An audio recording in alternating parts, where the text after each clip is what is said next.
governo aloca milhão cianulo recensia vírgula rua atu hadiah kredi hospitalar no Centro Saúde Sira e Timor-Laran Tomak.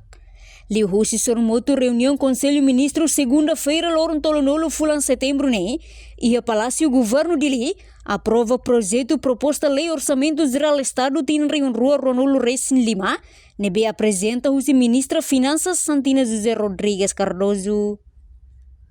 Portanto, o governo aloca orçamento milhão cianulo recensia vírgula rua para melhorar a rede hospitalar no Centro Saúde Sira e Timor-Laran Tomak, enquanto milhão cianulo recenhat vírgula rua neba aquisição ou distribuição a imoruk inclui ba equipamento médico Sira nebe essencial.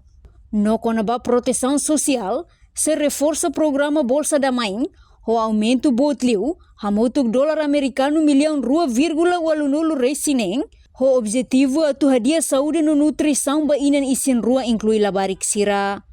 Proposta ne inclui mos transferência ida, o montante milhão atus ida rua nulo recinghat, vírgula ida, ba segurança social, aumenta ida o dólar americano tol nulo recinghitu vírgula hat, compara o tinan riun rua nulo recinghat. Nebe reflete expansão do sistema segurança social, no valor do pensão social, feri catuas no invalide sira.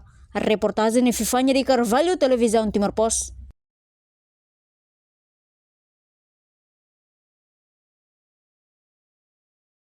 Janela informação ba emohoto.